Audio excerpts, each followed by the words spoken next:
Dear students, कक्षा 12 के लिए आज का जो उद्देश्य प्रश्न है वह इस प्रकार से है। अनंत लंबाई की धारावाही परिनालिका के भीतर चुंबकीय क्षेत्र ज्ञात करना। इस प्रश्न की उत्तर के प्रारंभ में हम पहले धारावाही परिनालिका के बारे में जानेंगे कि धारावाही परिनालिका क्या होती है। धारावाही परिनालिका एक बेलनाकार कुचालक नलिका होती है जिस पर लंबाई के अनुदिश विद्युत रुद्ध यानी कि इंसुलेटेड तांबे की चालक तारें कुंडली के रूप में लपेटी जाती हैं। जैसा कि यहाँ डायग्राम में दिख रहा है कि एक्स वाई एक कुचालक नलिका है और जिसमें जो तांबे की जो चालक तारें हैं वो इस प्रकार से कुंडली के रूप में लपेटी गई हैं।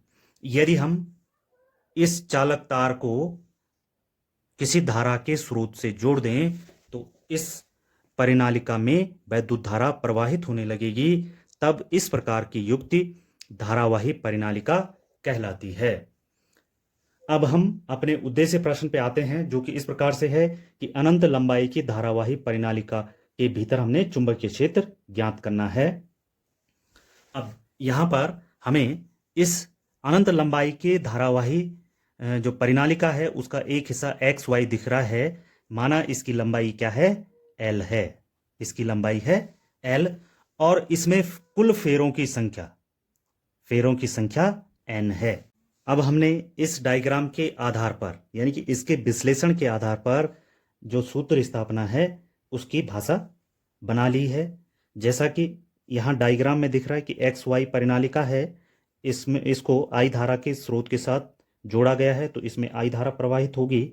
इसकी लंबाई एक्स वाई सिरे की लंबाई एल है तथा इसमें फेरों की संख्या एन है। यदि इस परिनालिका के प्रति एकांक लंबाई में फेरों की संख्या एन हो तो एन बराबर आ जाएगा कैपिटल एन ओवर एल।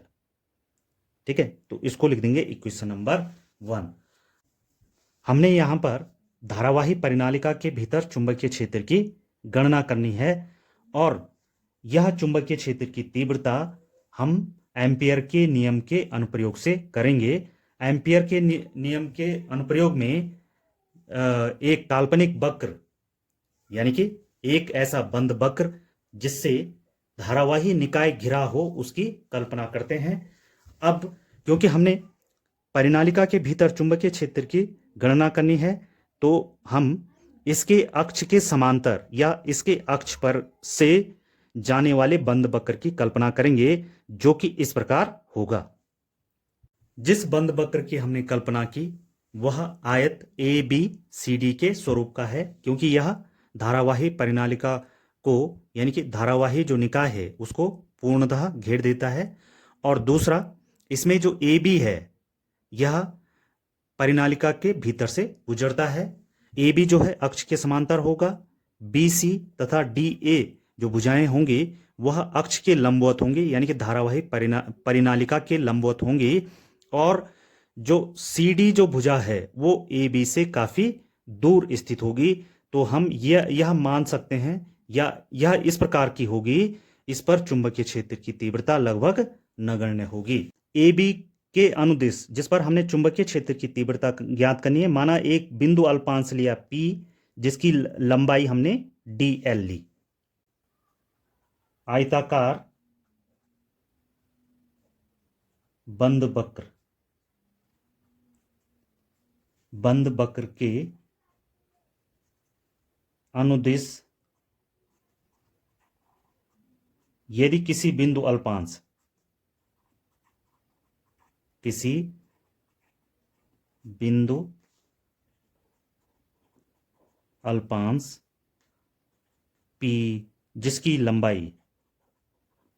जिसकी लंबाई dl है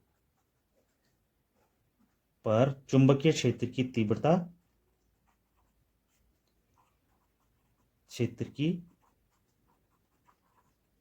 तीव्रता B हो तो एम्पियर के नियम से, यहां पर एम्पियर का नियम अप्लाई करेंगे।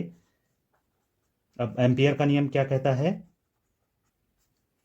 एम्पियर के नियम के अनुसार किसी बंद वक्र के अनुदिश चुंबकीय क्षेत्र यानी कि बी का जो लाइन इंटीग्रल है, बी का रेखीय समाकलन बंद वक्र से घिरी धारा का म्यू जीरो गुना होता है। यानी कि ये इस प्रकार से होगा, integration of B dot D L is equal to mu zero into sigma I. ठीक है, यानी कि धारा, कुल धारा का नेट जो धारा घिरी होगी बंद वक्र से, उसका म्यू जीरो गुना होगा। अब यहां पर हम प्रत्येक भुजा के अनुदिश चुंबकीय क्षेत्र ज्ञात कर सकते हैं और उनका योग इसके बराबर होगा। तो इसको हम इन भुजाओं के अनुदिश क्या कर सकते हैं, अलग अलग लिख सकते हैं। तो इसको या करके लिख देंगे, या B D L, B dot D L कौन सी भुजा, ए बी भुजा के अनुदिश, plus integration B dot D L. D L अल्पांश हम सभी भुजाओं के अनुदिश ले सकते हैं, तो इस कारण से इसको ऐसा लिखा गया है। यह आ गया B C plus B dot D L, यह आ जाएगा C D plus B dot D L D A is equal to आ जाएगा म्यू जीरो। अब समेशन ऑफ आई ये इक्वल टू होगा किसके, एन इंटू आई के, क्योंकि एन फेरे हैं और एक फेरे में आई धारा प्रवाहित हो रही है, तो सिग्मा आई को हम एन इंटू आई या एन आई लिख सकते हैं। अब ये इस प्रकार से हो जाएगा बी डॉट डी एल। यदि हम चुंबकीय क्षेत्र की दिशा यहां पर किसी भी नियम से ज्ञात करें, जैसे दाहिने हाथ की हथेली के नियम नंबर 1 से ज्ञात करेंगे, तो उसकी डायरेक्शन इस प्रकार की होगी, जैसे मैंने ये जो एरो लगाया है उसकी डायरेक्शन में होगा। तो ए बी बी की डायरेक्शन के समांतर है, परंतु बी सी तथा डी ए बी की डायरेक्शन के लंबवत हैं, और सी डी बी के समांतर है। यानी कि ए बी और बी के बीच का कोण शून्य होगा एक दूसरे के समांतर होने के कारण, तथा बी तथा सी डी के बीच का कोण भी शून्य होगा।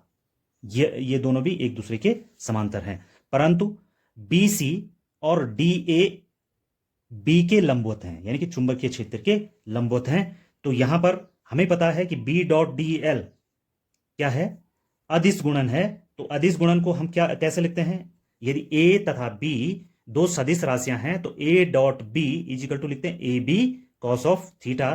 तो यहां पर आ जाएगा B dot D L is equal to B D L cos of theta. तो हम इस प्रकार, अब हमें कोणों का पता चल चुका है, यानी कि इन दोनों भुजाओं तथा चुंबकीय क्षेत्र के बीच की दिशा ज्ञात हो चुकी है। तो हम इसको लिख सकते हैं A B B D L cos of zero. इन दोनों के बीच का कोण जीरो है, बी सी और बी के बीच का कोण 90 है। तो यह आ जाएगा B D L cos of 90 plus C D, यह चुंबकीय क्षेत्र के समांतर है, तो आ जाएगा C D B D L cos of यह आ जाएगा जीरो प्लस ये डी सी डी ए है, ये D A B D L cos of 90। हम यहां पर केवल बायां पक्ष ले लेते हैं, ये ले लिया हमने केवल बायां पक्ष। ओके, और ये नेक्स्ट स्टेप में आ जाएगा B D L cos of zero equal to आ जाएगा, कॉस ऑफ जीरो की जो वैल्यू होती है वो 1 होती है। तो ये integration A B B D L आ जाएगा, बी इंटू डी एल, और कॉस 90 की वैल्यू 0 होती है, तो ये 0 आ जाएगा। इसी प्रकार कॉस 0 का मान 1 होता है, परंतु हमने यहां पर यह माना है कि ये जो बंद वक्र है, इसकी जो सीडी जो भुजा है, ये इससे काफी दूर स्थित है, तो इस पर हम चुंबकीय क्षेत्र की तीव्रता नगण्य मानेंगे। तो जो सीडी है उसके अकॉर्डिंग जो चुंबकीय क्षेत्र होगा वह भी शून्य होगा, और पुनः कॉस 90 इजिकल टू 0। तो ये इजिकल टू आ जाएगा म्यू जीरो एन इंटू आई। ओके, अब यहां पर पुनः बी यानी कि ए बी के अनुदिश जो चुंबकीय क्षेत्र है वह नियत होगा। नियत होने के कारण इसको हम जो इसका जो साइन है, इंटीग्रेशन का जो साइन है, उससे बाहर ले लेंगे। तो integrate A B D L, यानी कि integration according to A B D L is equal to आ जाएगा mu zero N into I. अब यहां पर इंटीग्रेशन ऑफ डी एल, यानी कि यहां से लेके यहां तक की कुल डीएल को अगर हम इंटीग्रेट कर देंगे तो कुल लंबाई के बराबर आ जाएगा।